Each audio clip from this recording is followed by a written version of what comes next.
Assalamualaikum warahmatullahi wabarakatuh. Hari ini kita akan melaksanakan perkuliahan online mata kuliah biologi reproduksi ikan dengan pertemuan yang ketiga untuk hari ini.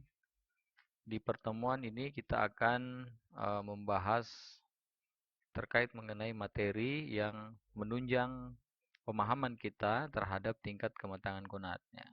Materi ini merupakan materi yang sangat penting kita pahami karena nantinya akan berhubungan dengan treatment yang biasa kita berikan ke ikan ketika kita melakukan proses pemijahan secara semi buatan maupun juga secara buatan, yakni penggunaan hormon. Jadi Taruna pada kesempatan kali ini diharapkan mampu memahami sistem hormonal reproduksi pada ikan. Apa saja yang penting untuk kita bahas? Yang pertama, Taruna harus memahami terlebih dahulu apa itu pengertian dan juga peranan hormon, kemudian bagaimana aksi atau mekanisme hormon di dalam tubuh sehingga bisa berpengaruh terhadap sistem reproduksi ikan, kemudian jenis-jenis hormon yang terkait mengenai reproduksi ikan maupun juga pada udang, ya. Bagaimana kontrol dari hormon terhadap reproduksi serta seperti apa aplikasi hormon pada kegiatan pembenihan. Jadi Taruna sekalian, hormon ini merupakan senyawa kimia yang membantu mengatur proses-proses metabolisme di dalam tubuh. Jadi ada dua sistem yang mengatur sistem koordinasi di dalam tubuh, yakni melalui saraf maupun juga melalui hormon. Ya. Hanya saja ada perbedaan di antara keduanya dan akan kita bahas di slide selanjutnya. Hormon ini beredar di dalam darah, ya, jadi darah menjadi tempat beredarnya hormon, ya, tempat lalu lintas hormon, dan mulai dari organ ke organ dia bisa berpindah melalui pembuluh darah untuk mencapai organ target, ya, yang disebut sebagai sel target, tempat hormon memberikan efeknya. Kemudian hormon ini diproduksi atau disekresikan oleh kelenjar endokrin. Jadi di dalam tubuh ini terdapat banyak sekali kelenjar-kelenjar endokrin atau kelenjar yang berperan dalam memproduksi hormon. Sehingga secara definisi hormon bisa diartikan sebagai bahan atau zat yang dikeluarkan oleh kelenjar endokrin dan ditransportasikan melalui pembuluh darah ke jaringan lain untuk bereaksi mengatur fungsi dari jaringan target. Jadi hormon ini semacam kayak perantara, ya, kayak pesan yang disampaikan satu organ ke organ yang lainnya, ya. Misalnya saja otak memberikan pesan supaya gonad bisa matang, maka otak memproduksi atau di otak itu ada yang dikenal dengan nama hipofisa, memproduksi yang namanya hormon reproduksi, kemudian dikirim ke organ gonad untuk kemudian bisa direspon oleh gonad membentuk pematangan gonad, ya. Sehingga ada satu ilmu yang khusus untuk membahas terkait mengenai hormon yang di dalam dunia perikanan juga digunakan sebagai landasan dalam meningkatkan kemampuan kita merekayasa teknik pembenihan, yakni nama ilmunya adalah endokrinologi, ya, endokrinologi atau ilmu yang mempelajari tentang hormon. Nah, terlebih dahulu kita harus memahami mengenai hormon-hormon yang ada pada manusia, ya. Di manusia sendiri ada yang dikenal dengan nama adrenalin, ya, kemudian juga ada insulin, tiroid, dopamin, gastrin, kemudian growth hormone dan testosteron atau progesteron.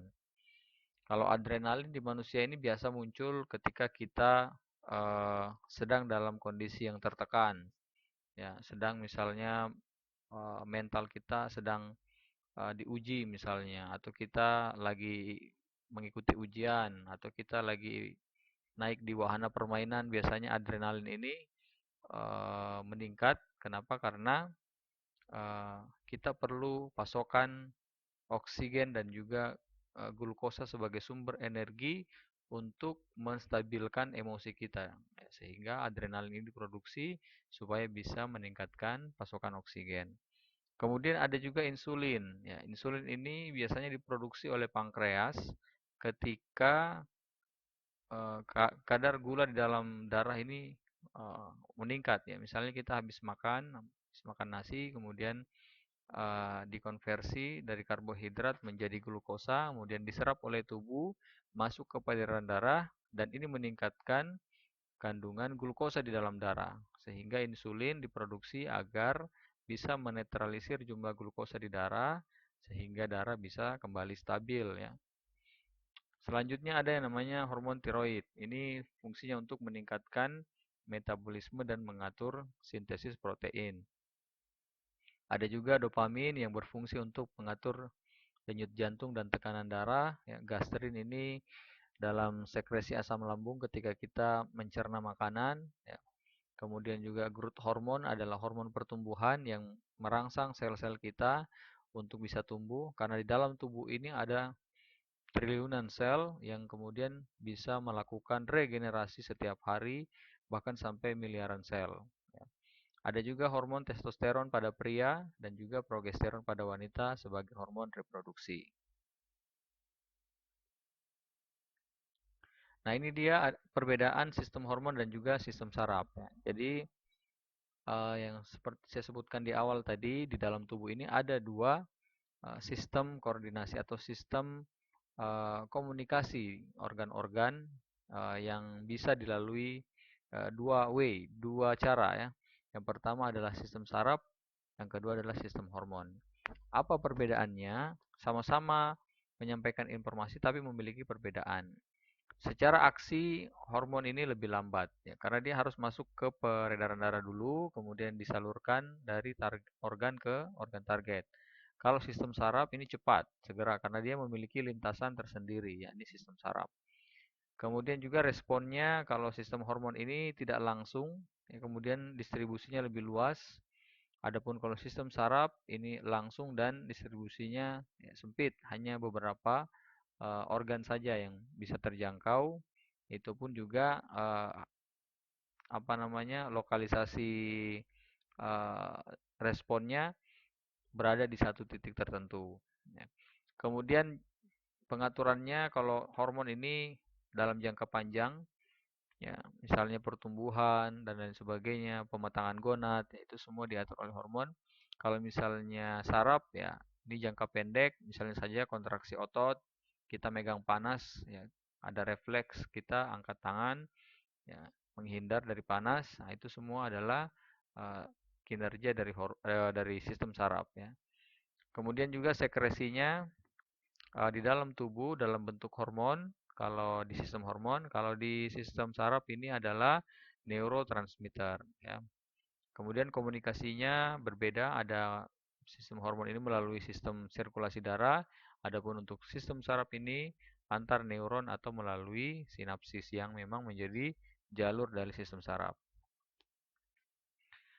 Nah, apa pengaruhnya hormon bagi tubuh? Ya. Jadi hormon dalam jumlah yang kecil ini dapat memicu respon tubuh yang sangat luas ya. Jadi hanya beberapa tetes saja hormon yang diproduksi, tapi ketika dia sudah berikatan dengan sel target, ya, sudah berhasil mempengaruhi sel target sehingga sel target ini masuk ke dalam apa namanya pesannya tersampaikan di dalam inti sel, kemudian direspon dengan bentuk aksi, maka akan memicu respon tubuh yang sangat luas ya. Kemudian juga hormon ini terikat kepada reseptor di permukaan sel atau di dalam sel. Jadi ada dua bentuk reseptor, ada yang di luar dan juga ada yang di dalam. Nah, ikatan hormon dan reseptor ini akan mempercepat atau memperlambat dari fungsi sel itu sendiri. Ya, kalau misalnya reseptornya cepat dalam merespon keberadaan hormon, membaca pesan dari hormon, maka fungsi sel ini akan segera bereaksi. Ketika misalnya lambat juga, maka fungsi sel juga akan menjadi lambat.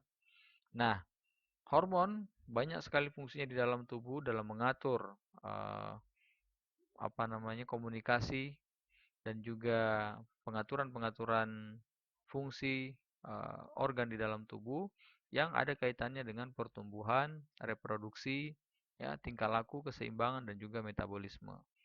Bahkan di ikan sendiri kita tahu ada namanya osmoregulasi, ini juga diatur oleh hormon ya. Ada peranan hormon di sana untuk mengatur keseimbangan tekanan osmotik di dalam tubuh. Kemudian bagaimana aksi hormon di dalam tubuh? Jadi hormon ini sebenarnya adalah mediator ya, atau perantara biokimia yang dilepaskan dari organ ke organ yang lain, ya, dari tempat produksinya menuju ke organ target. Dengan beberapa cara, ada yang melalui difusi atau perpindahan uh, suatu zat atau suatu senyawa dari konsentrasi yang tinggi ke konsentrasi yang lebih rendah, ataupun melalui transportasi ya, yakni melalui darah atau berbagai cairan tubuh sehingga langsung mencapai organ target. Kalau yang difusi ini biasanya antara sel, tapi kalau yang transportasi ini biasanya jarak jauh, ya, organnya berjauhan. Kemudian juga bisa secara tidak langsung melalui lingkungan luar. Nah, aksi hormon ini dimediasi oleh adanya pelekatan, binding dari hormon kepada sel target dengan reseptor. Jadi kemarin di materi mata kuliah mikrobiologi, kalau kita pelajari bagaimana virus ini berkembang biak, yang terlebih dahulu yang dilakukan oleh virus adalah menempel, attaching ya, di reseptor yang ada di sel. Nah, seperti itulah kurang lebih juga mekanisme hormon di dalam tubuh. Jadi terlebih dahulu ketika sudah dilepaskan oleh organ yang memproduksinya, dia akan menuju ke organ target. Ketika sampai di organ target, maka dia akan bertemu dengan reseptor yang ada di permukaan sel atau di dalam sel. Kemudian akan terjadi komunikasi dan hormon akan mempengaruhi sel yang ada. Nah, di gambar ini kita bisa lihat secara jelas ya bagaimana interaksi antara hormon dan juga reseptor. Jadi memang hormon-hormon yang ada di peredaran darah ini ya kemudian langsung menuju ke sel target. Nah, di sel target inilah dia akan berikatan dengan eh, reseptor ya yang ada di sel ini. Kemudian sel ketika sudah eh, berinteraksi dengan hormon maka akan menimbulkan respon. Seperti juga yang ada di gambar ini ya, kita lihat bagaimana hormon steroid di nomor satu itu pertama kali sampai di permukaan sel, kemudian masuk ke dalam sel karena reseptornya berada di dalam sel. Ya, ini yang poin nomor 2. Kemudian di poin nomor 3 dia akan masuk ke nukleus atau ke inti sel, di mana di sana hormon sudah berikatan dengan reseptor. Maka reseptor akan membawa hormon masuk ke dalam inti sel, kemudian akan mempengaruhi susunan dari genetik di dalam sel atau susunan DNA di dalam sel. Kemudian DNA akan merespon sehingga memproduksi protein ya. Di nomor 6 ini memproduksi protein melalui proses yang kita kenal dengan transkripsi dan translasi. Selanjutnya dikeluarkan menjadi protein baru, bisa dalam bentuk hormon yang baru atau bisa juga bentuk-bentuk yang lain ya. Atau bisa mungkin membentuk juga sel yang baru untuk pertumbuhan atau untuk kematangan gonad. Misalnya seperti eh, apa namanya pembentukan kuning telur dan lain sebagainya. Ini dipengaruhi oleh reaksi dari hormon. Nah, ini adalah aksi mediasi hormon. Ya, jadi ada beberapa model komunikasi dari hormon. Ada yang secara endokrin, parakrin, autokrin maupun juga justakrin ya. Jadi berbeda-beda aksi mediasi hormon. Kalau yang endokrin ini biasanya hormon mencapai target ini melalui pembuluh darah ya. Contohnya misalnya GnRH atau hormon reproduksi ya, hormon untuk mematangkan gonad. Ada juga parakrin, yakni hormon yang secara lokal ya, dari sel satu ke sel yang lain berinteraksi. Misalnya saja aksi dari steroid pada ovari. Ya. Ovari itu apa? Ya, ovari itu adalah gonad pada ikan betina. Ada juga autokrin, hormon yang bereaksi pada sel, di mana hormon tersebut diproduksi. Ya, jadi sel itu memproduksi hormon itu sendiri kemudian hormonnya akan bereaksi pada sel di mana dia diproduksi. Ya, jadi disebut sebagai autokrin. Misalnya saja insulin ya yang dirilis oleh pankreas kemudian juga menghambat rilis insulin ketika insulin yang diproduksi oleh sel yang sama ini sudah jumlahnya mencukupi. Jadi ada feedback negatif yang menghentikan produksi insulin. Ada juga justakrin. Nah, justakrin ini adalah aksi hormon di dalam membran ya, dari suatu sel yang dapat berinteraksi langsung dengan reseptor pada sebuah juxtapose sel. Misalnya saja aksi dari hematopoietic growth factor. Ya. Nah, pada tabel ini bisa kita lihat macam-macam kelenjar endokrin pada ikan atau kelenjar hormon pada ikan. Kemudian juga produk-produk yang disekresikan atau jenis-jenis hormon yang dilepaskan oleh kelenjar tersebut. Kemudian organ targetnya di mana saja hormon ini akan dikirim dan fungsinya seperti apa. Bisa dibaca mulai dari hipotalamus, hipofisis, neurohipofisis ya, internal, kemudian juga sel kromafin dan masih banyak sekali. Ada urofisis, pankreas, tiroid, ya, ultimobranchial, kemudian juga pineal, renin, angiostensin, ovari, dan juga ada testis. Ya. Nanti kita akan bahas lebih banyak ya, terkait mengenai hormon reproduksi. Hormon reproduksi ini nanti ada kaitannya dengan kelenjar hipotalamus, hipofisis, ya, kemudian juga ovari dan testis. Nah, kita bisa lihat di gambar ini di mana letak-letak dari kelenjar endokrin pada ikan.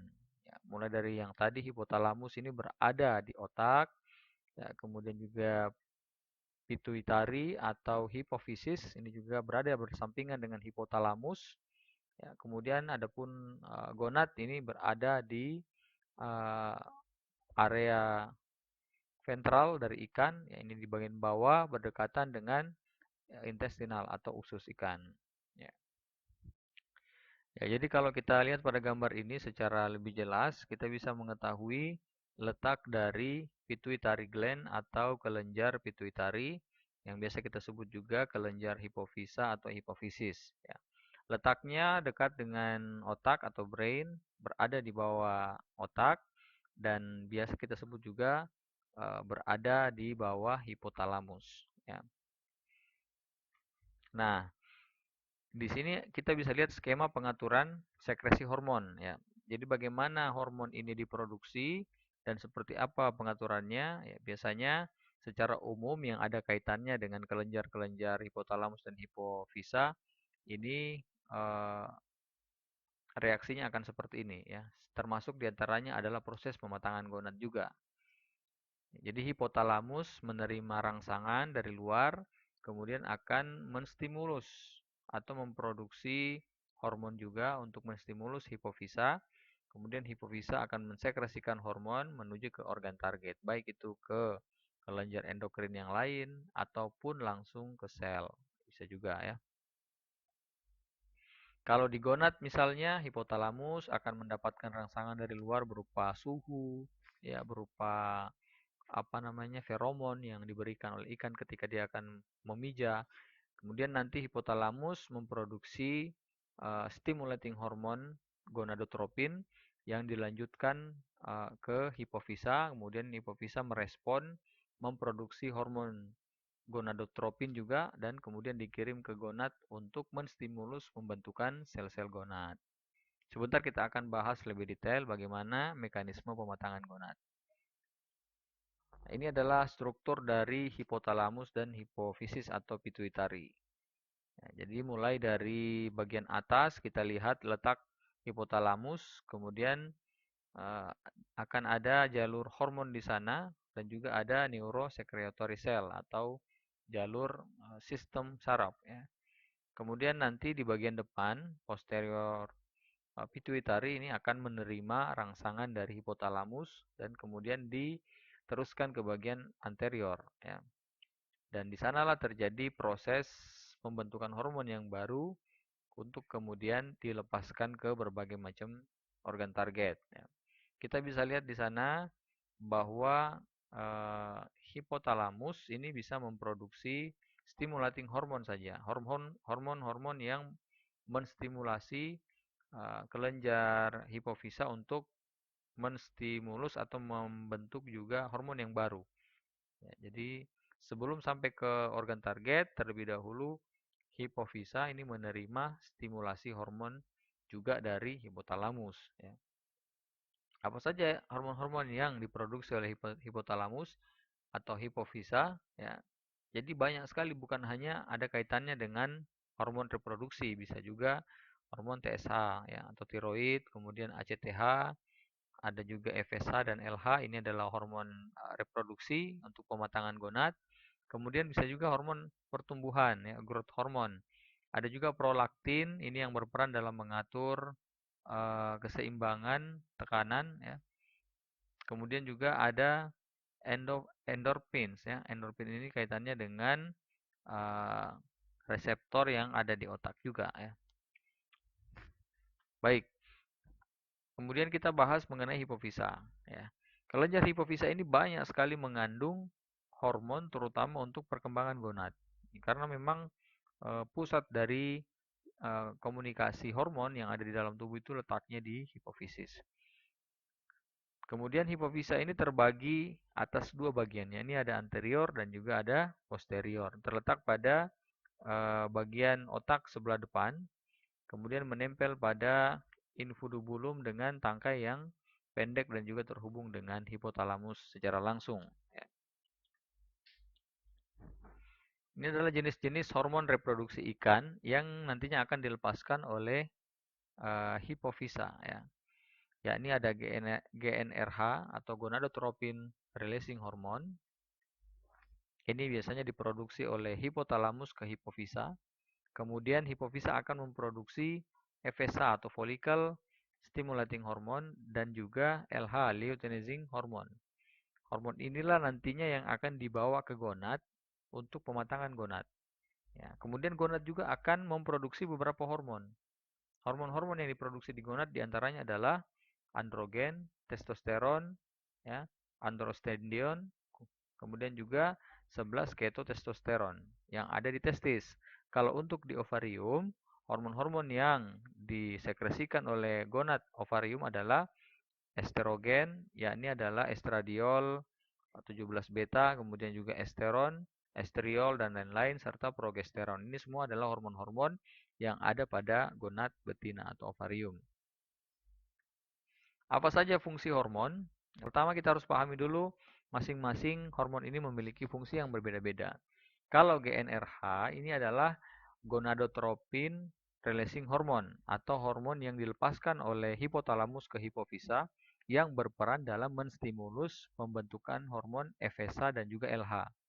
Sementara FSH dan LH ini adalah hormon yang diproduksi oleh hipofisa yang kita kenal dengan nama follicle stimulating hormone dan juga luteinizing hormone. Ya.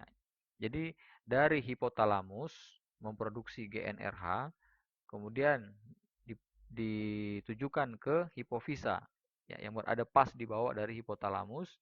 Kemudian hipofisa akan menangkap GnRH, kemudian memproduksi FSH dan juga LH. Tapi tidak bersamaan, produksi FSH dan LH ini berbeda. Ya. Kapan diproduksi FSH, kapan diproduksi LH?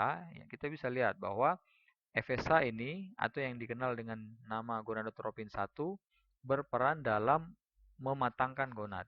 Jadi ketika gonad ingin dimatangkan terlebih dahulu, hipofisa akan memproduksi FSH ya. Kemudian akan dikirim ke organ target yakni gonad dan gonad akan merespon dengan mematangkan sel-sel gonad yang ada di sana. Ya, termasuk diantaranya adalah proses vitellogenesis atau pembentukan kuning telur. Nah, ketika misalnya gonad sudah matang, maka gonad akan mengirimkan sinyal lagi ke hipotalamus. Ya. Dan hipotalamus memproduksi lagi GnRH, kemudian dilepaskan lagi menuju ke hipofisa. Nah, disinilah hipofisa akan memproduksi hormon yang kedua, yakni LH atau luteinizing hormone, atau yang bisa kita sebut dengan gonadotropin 2. Perannya adalah merangsang produksi testosteron, estrogen, ya, progesteron atau merangsang proses pematangan akhir. Ya, ketika misalnya dia sudah matang karena FSH sudah berfungsi pertama kali, kemudian dilanjutkan dengan LH atau luteinizing hormone yang bertugas dalam proses pematangan akhir hingga tahap ovulasi. Ya. Ini bisa kita lihat di bawah bahwa FSH ini dilepas untuk merangsang pematangan ovum atau sperma, adapun LH ini dilepas untuk merangsang ovulasi atau spermiasi saat pemijahan akan berlangsung.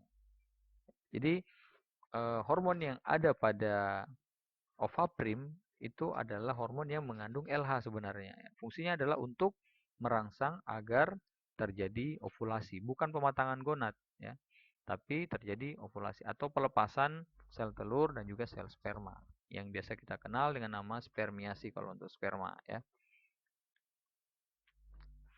Nah, tadi sudah disebutkan bahwa ada hormon GnRH yang diproduksi oleh hipotalamus ke hipofisa. Kemudian ada juga hormon FSH dan LH yang diproduksi oleh hipofisa ke gonad. Kemudian ada juga jenis hormon yang diproduksi oleh gonad. Nah, apa itu? Yakni hormon-hormon steroid. Hormon-hormon yang dibentuk dari bahan lemak biasanya. Nah, ini memiliki struktur kimia ya, yang berbeda-beda dan mirip dengan kolesterol karena memang sumbernya berasal dari kolesterol atau lemak. Ya. Nah, hormon steroid ini bekerja pada sel dengan cara masuk ke dalam sel itu, kemudian berinteraksi dengan reseptor yang ada di dalamnya. Selanjutnya masuk ke nukleus dan berikatan dengan kromatin, kemudian mengaktifkan gen yang spesifik khusus untuk proses pematangan gonad. Gen tersebut mengandung informasi untuk membentuk protein. Nah, protein inilah yang berupa hormon atau enzim lainnya yang diperlukan dalam proses pematangan gonad. Jenis-jenis hormon steroid ya, yang tadi sudah disebutkan, kalau di testis ada androgen, testosteron dan juga androstenedion. Kemudian juga ada 11 ketotestosteron dan lain-lain. Adapun untuk di ovarium ada estrogen, yakni diantaranya adalah estradiol 17 beta, esteron, estriol, dan lain-lain termasuk diantaranya adalah progesteron. Ini semua bekerja di gonad, diproduksi di gonad, dan bekerja di gonad juga. Ya, kapan hormon ini diproduksi? Ketika sudah ada stimulasi hormon FSH yang dihasilkan oleh hipofisa menuju ke gonad. Bagaimana hormon reproduksi ini bereaksi di dalam tubuh? Kita bisa lihat pada gambar ini bahwa ada stimulasi dari luar. Ada pengaruh temperatur dari luar, ada suhu, ada cahaya, ya. Kemudian juga komposisi air, ya. Termasuk diantaranya kalau misalnya ada feromon yang dihasilkan oleh lawan jenis dari ikan yang fungsinya untuk menarik agar ikan itu akan memijah ya. Ini kemudian direspon oleh otak atau hipotalamus, kemudian hipotalamus akan memproduksi GnRH, gonadotropin releasing hormone. GnRH ini kemudian dilepaskan ke pituitari atau ke hipofisa. Dan hipofisa ini akan memproduksi dua jenis hormon. Yang pertama yang diproduksi oleh pituitari adalah FSH, follicle stimulating hormone atau hormon yang berperan dalam menstimulasi pembentukan folikel, yakni sel-sel telur atau sel sperma juga bisa ya. Nah, kemudian ini akan dikirim ke gonad untuk pematangan gonad. Pematangan gonad ini akan dibantu oleh adanya hormon steroid. Hormon-hormon steroid di testis berbeda dengan hormon-hormon steroid yang ada di ovari. Ya. Setelah matang, maka gonad ini akan mengirimkan sinyal lagi ke bagian otak, ya, mengirimkan feedback ke otak. Di sini ada tanda panah menuju ke otak kembali ya. Kemudian nanti otak akan melepaskan lagi gonadotropin releasing hormone. Kemudian akan direspon oleh pituitari atau kelenjar hipofisa untuk memproduksi bukan lagi FSH, tapi yang diproduksi tahap 2 ini adalah LH. Fungsi LH ini atau luteinizing hormone agar terjadi ovulasi atau spermiasi. Ya, ovulasi ini terjadi di ovari, spermiasi ini terjadi di testis. Ya. Fungsinya untuk apa? Ya, fungsinya pada saat akan melakukan pemijahan. Jadi kalau LH sudah diproduksi, maka siap-siap gonad akan mengeluarkan telur atau mengeluarkan sperma untuk terjadinya proses pembuahan ya, secara eksternal pada ikan seperti itu. mekanisme hormon dalam pematangan gonad bisa kita baca di sini mulai dari kontrol hormon reproduksi yang dikendalikan oleh tiga kelenjar utama, yakni hipotalamus, hipofisis dan juga gonad. Kemudian nanti akan ada sinyal lingkungan, ya, kemudian akan uh, menstimulus hipotalamus memproduksi GnRH, kemudian GnRH akan diteruskan menuju ke hipofisa. Hipofisa ini atau hipofisis akan menghasilkan FSH untuk pematangan gonad yang pertama mencapai ukuran maksimum. Kemudian gonad ketika sudah matang akan memberikan feedback negatif ke eh, otak, kemudian otak akan menghasilkan atau hipotalamus akan menghasilkan kembali GnRH untuk merangsang hipofisa membentuk LH, hormon LH, luteinizing hormone. Setelah LH dibentuk, maka akan dikirim ke gonad untuk proses ovulasi untuk yang betina atau spermiasi untuk yang jantan saat akan melakukan pemijahan. Secara jelas ya, secara ringkas bisa kita lihat di mekanisme kontrol hormon dalam gambar berikut, di mana faktor-faktor eksternal yang berpengaruh di sana banyak sekali, termasuk suhu, kualitas air, arus ya, pasang surut, kemudian juga ada cuaca, substrat makanan dan lain sebagainya. Ya, kemudian nanti akan diproduksi GnRH dari hipotalamus, kemudian pituitari akan menghasilkan FSH untuk pematangan gonad. Ya. Di pematangan gonad, di sana kita bisa lihat bagaimana fungsi dari testosteron, kemudian juga ada estrogen ya, terutama pada saat proses vitelogenesis yang sudah kita bahas di pertemuan sebelumnya, yakni pembentukan kuning telur di hati. Kemudian nanti LH dikeluarkan untuk proses ovulasi atau pelepasan sel telur maupun juga sel sperma. Sama halnya dengan mekanisme hormon, ya, ovulasi atau spermiasi. Pertama, hipotalamus akan menerima rangsangan dulu dari lingkungan, kemudian memproduksi GnRH. Hanya saja yang diproduksi nanti di sini bukan lagi FSH ya, tapi juga LH yang peranannya adalah untuk proses ovulasi dan juga spermiasi. Bisa dibaca di slide ini secara lengkap ya. Nah, taruna sekalian, di dalam kegiatan pembenihan ada beberapa aplikasi hormonal yang bisa kita lakukan untuk mempercepat proses pemijahan atau untuk memaksimalkan hasil dari kegiatan pemijahan. Misalnya saja kita bisa melakukan aplikasi hipofisa. Jadi hipofisa yang dari ikan yang sudah matang ya. Ketika misalnya kita ingin mempercepat pelepasan apa namanya sel telur dan juga sel spermanya, maka kita bisa ambil hipofisa dari ikan lain atau ikan donor, kemudian kita ekstrak, ya, kita berikan ke ikan yang akan dipijahkan. Ya. Jadi caranya adalah dilakukan pembedahan. Bisa kita lihat di metode uh, aplikasi hipofisa berikut ini.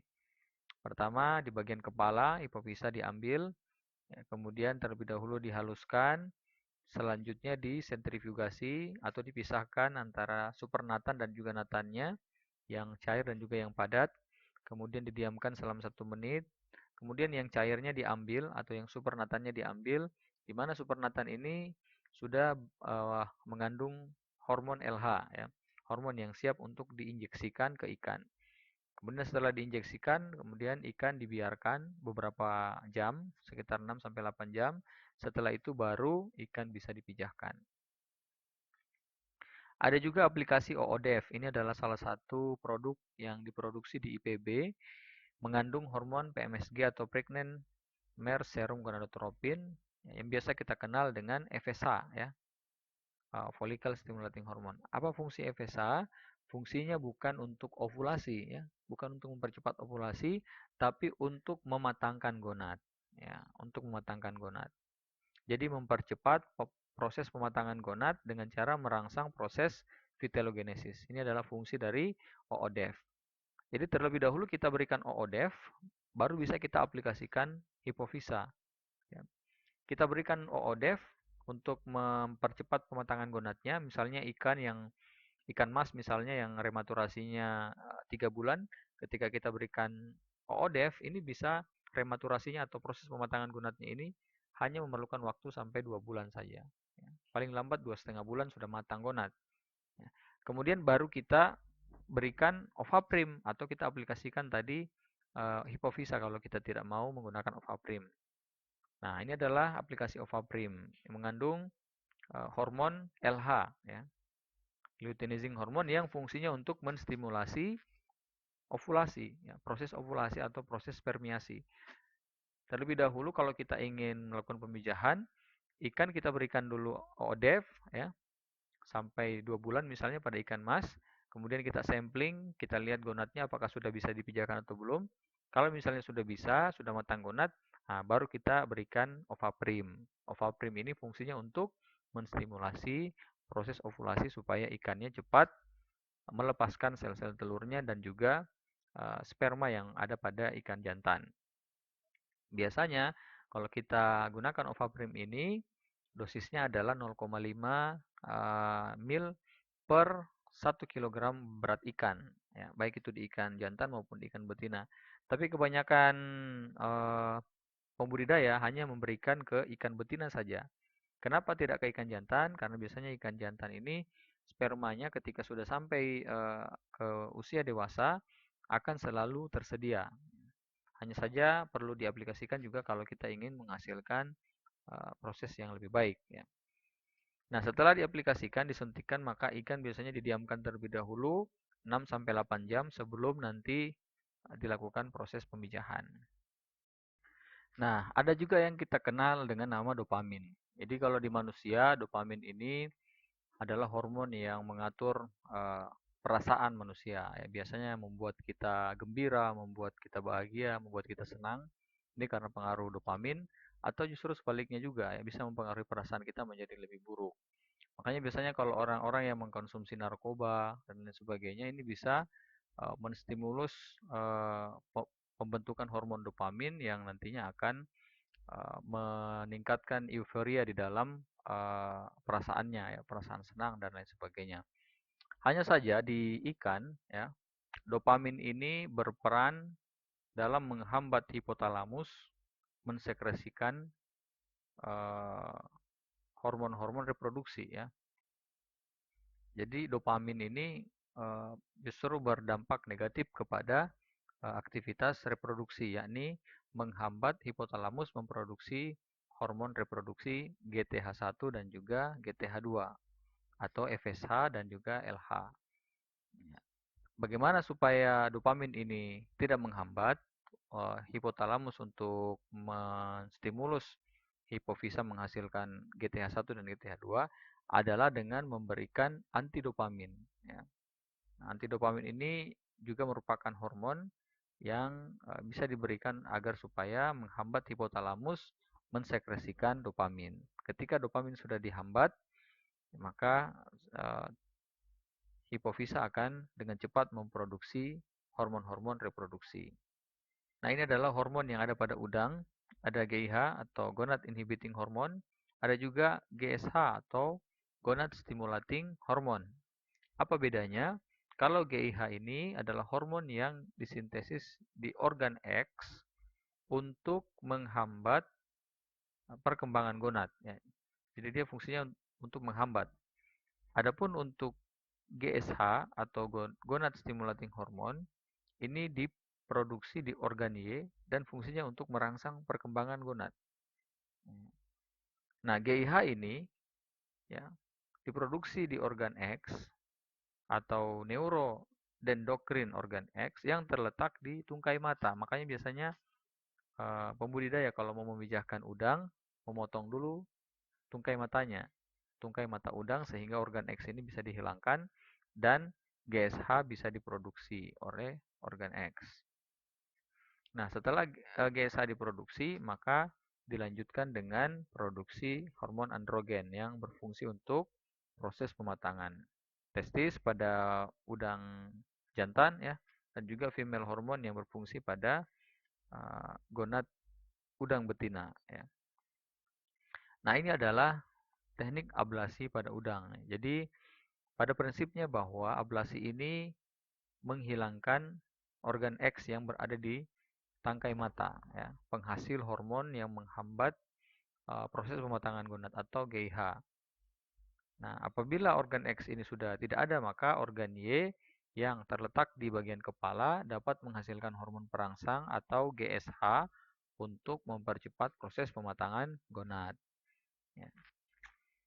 Nah, hanya saja ablasi pada mata udang ini yang merupakan teknik eh, proses pematangan gonad yang sudah lama sekali dipraktekkan, dilarang saat ini dilakukan di dunia secara global ya, karena terkait masalah isu animal welfare atau ini ada kaitannya dengan hak asasi pri kehewanan ya, di mana hewan juga memiliki hak untuk bisa hidup bahagia. Ya.